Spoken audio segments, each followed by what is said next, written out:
Hello friends, this is your online tutor Shaunak Vyas from KES junior college of arts and commerce. आज हम लोग पढ़ने वाले हैं concept of public deposit. Let us try to understand. जैसे हम बैंक के अंदर फिक्स्ड डिपॉजिट करते हैं, अगर उसी तरीके से हम कोई कंपनी के अंदर पैसा डिपॉजिट करें तो उसे बोला जाएगा पब्लिक डिपॉजिट। इसका मतलब सिर्फ पब्लिक कंपनी को पब्लिक के पास से ऐसा डिपॉजिट करना अलाउड है। ओके, उसे हम लोग बोलेंगे पब्लिक डिपॉजिट। थोड़ा और हम लोग प्रॉपर वर्ड्स में सीखते हैं। What do you mean by public deposit? Public deposit refers to inviting deposit. आप लोगों को इनविटेशन दे रहे हो डिपॉजिट करने के लिए, इसलिए बोला inviting deposit from general public. किसके पास से कंपनी पैसा रेज कर रही है? जनरल पब्लिक के पास से। और वो पब्लिक वो पैसा कहाँ से लाएगी? अपनी अपनी सेविंग्स से।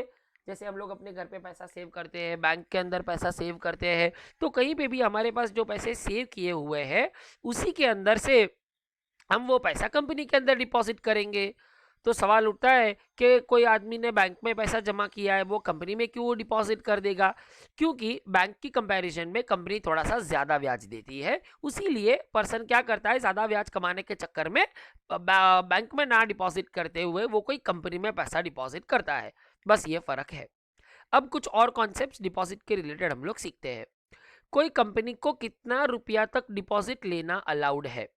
बहुत सीधी सी बात में अगर बोलने जाए, so any company can accept deposit maximum up to 35% of the net worth. Company को अपने नेटवर्थ का 35% तक पैसा एक्सेप्ट करने का परमिशन है, अलाउड है। नेक्स्ट, सेकेंड पॉइंट बोलता है what is the time limit for deposit. कोई भी कंपनी अगर डिपॉजिट के नाम पे पैसा एक्सेप्ट करे तो मिनिमम और मैक्सिमम कितने महीनों के लिए पैसा रख सकती है? याद रखो बच्चा, for minimum 6 months company has to accept money, and for maximum the money can be accepted for 36 months और 3 years। अब 36 महीने बोलो कि 3 साल बोलो, दोनों का मतलब तो एक ही होता है। ये चीज एग्जाम में ऑब्जेक्टिव में आती है, तो उसमें थोड़ा सा ध्यान दे दो। मिनिमम कितने महीने के लिए सीखा हमने? Good, 6 months। एंड मैक्सिमम कितने महीने तक सीखा हमने? वेरी गुड, 36 months और 3 years। Very good. चलो आगे बढ़ते हैं with the next point called proof. अगर कोई बंदा कंपनी में पैसा डिपॉजिट करेगा तो उसको प्रूफ में क्या मिलेगा? तो जैसे बैंक वाला हमको एक रसीद देता है, वैसे कंपनी भी हमको एक रसीद देगा जिसका नाम है डिपॉजिट रिसीट। और वो डिपॉजिटर को कितने दिन के अंदर मिल जाना चाहिए? He should get it with in 21 days of deposit. जो दिन पे वो बंदे ने पैसा डिपॉजिट किया है उससे 21 दिनों के अंदर उसको वो रसीद मिल जानी चाहिए। The next point is advertisement. अगर कोई भी कंपनी ऐसे पब्लिक डिपॉजिट लेना चाहती है तो वो कंपनी को एडवर्टीजमेंट देना पड़ेगा, और वो भी कम से कम 2 न्यूज़पेपर के अंदर एडवर्टीजमेंट देना पड़ेगा।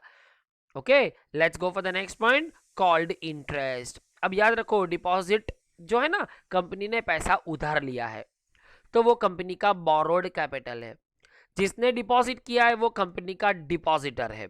वो डिपॉजिटर कंपनी का क्रेडिटर है, और क्योंकि वो कंपनी का क्रेडिटर है उसे कंपनी रिटर्न में जो देगी उसे हम लोग बोलेंगे इंटरेस्ट। क्या मिलेगा उनको रिटर्न में?